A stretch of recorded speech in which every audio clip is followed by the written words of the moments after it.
First time I stood before a congregation was when I was 14 years old, in the largest Assembly of God church in the state of New Jersey. And I spoke on the scripture, "You brought nothing into this world, and it is certain you bring nothing out." I was a different kind of a teenager. When I was 15, as punishment for God knows what I did, I was told I couldn't go to church. Now, how many of you can imagine a teenager being punished by saying you can't go to church? Probably not a whole lot of people fit in that category, but I did.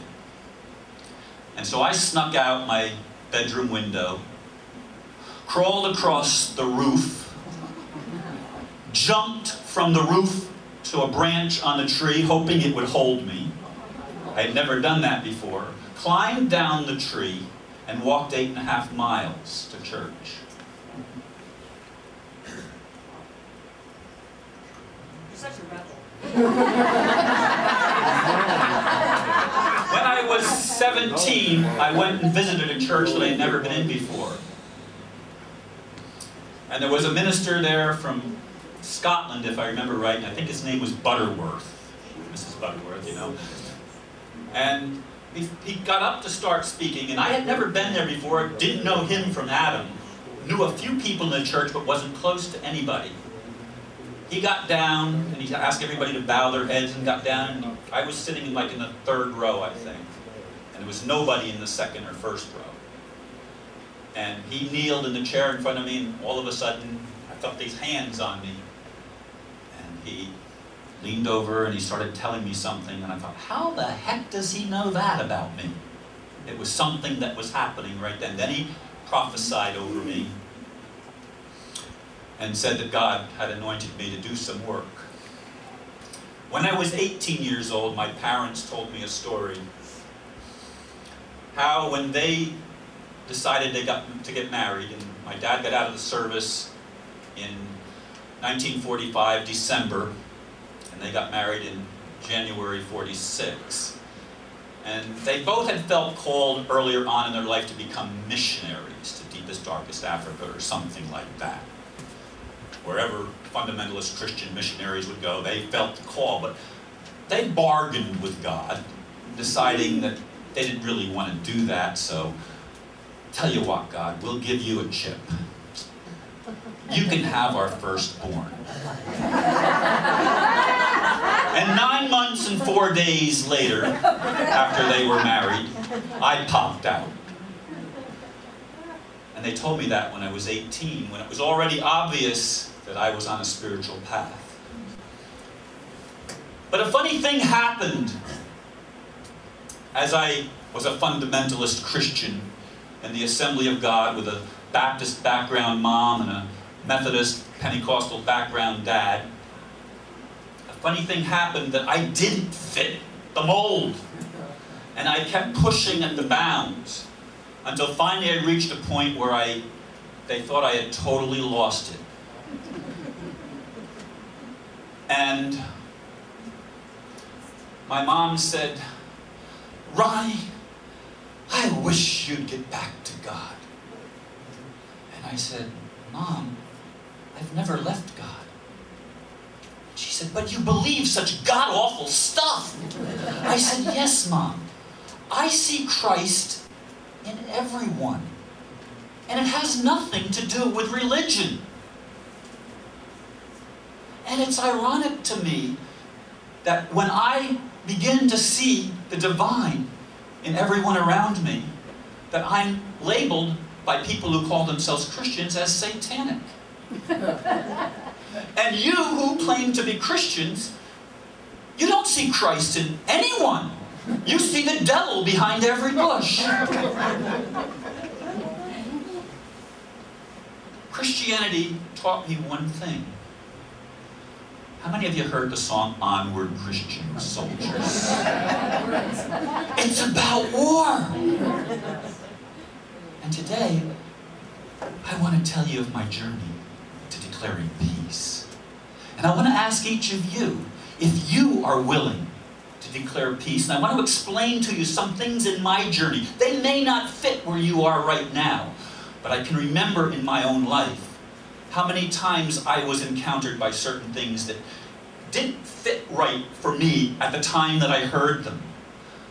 But down the road a little ways, all of a sudden that thought, that memory crept back in, and aha, now it fits. Now I'm ready to receive it. So if you can't hear and quite grasp some of the things that I'm going to be sharing today, it's okay. Because every single one of us is in a different place of our awakening, our development, and we're all on the path of remembering that we are prodigal sons and daughters of a God, a creator, masculine and feminine creator, who never stopped loving us.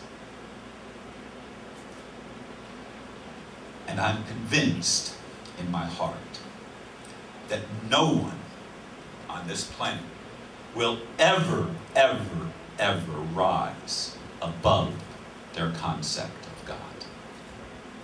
And you think that God made us in God's image.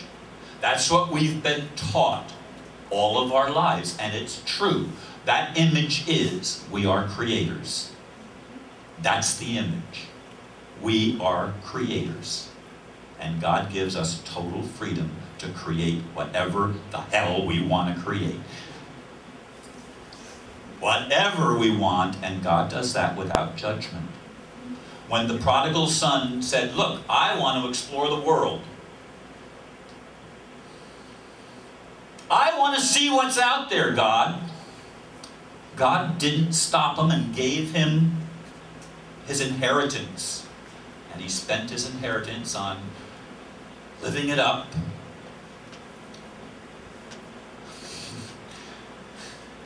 I remember a scripture of what to do with one of the tithes.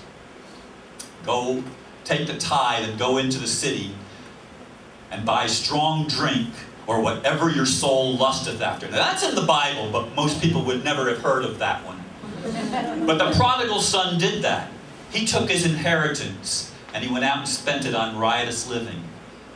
And when he came to himself in the pigsty, wallowing around in the mud, he says, wait a minute. My father has everything. And he got up and he says, I'm going to go back to my father and I'm going to be a servant. I'm just going to be a servant. Because the servants in my dad's house have it better than I'm having it right now. He woke up. We're all prodigal children. And whatever our riotous living, or strong drink, or whatever delusions we choose, sooner or later, we're going to wake up.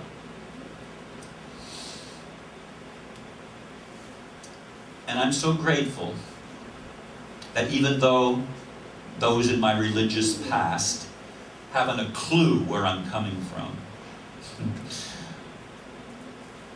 and I was exchanging with a person this morning on Facebook who was quoting scriptures to me and trying to get me to hate the Muslims because they're responsible for all the world's ills. This is the warfare. But let me tell you something. If you are willing to open your heart, if you are willing to see yourself, how many of you were here for the meditation?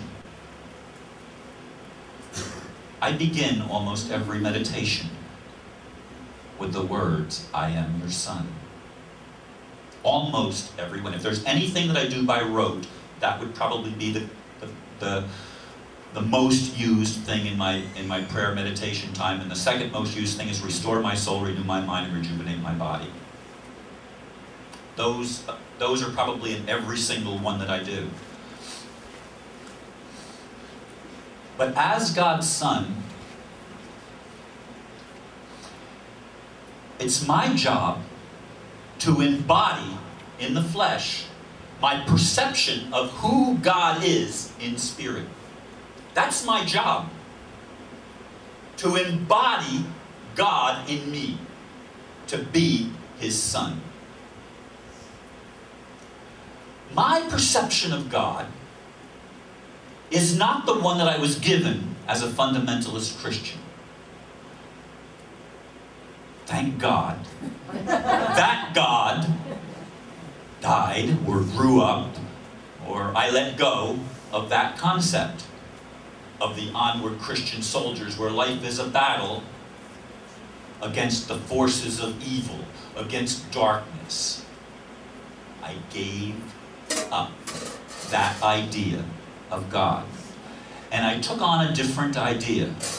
When I heard the words in a dream one morning when I woke up, "You are a priest forever after the order of Melchizedek." Now, I don't expect that too many of you are Bible scholars, as I have been, somewhat.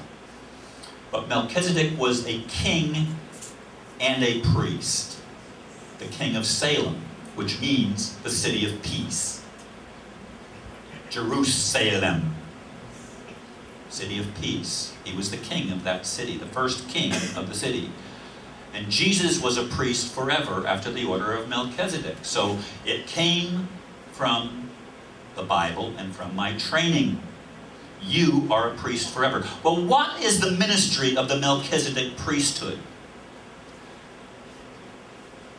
The ministry is the reconciliation of all things.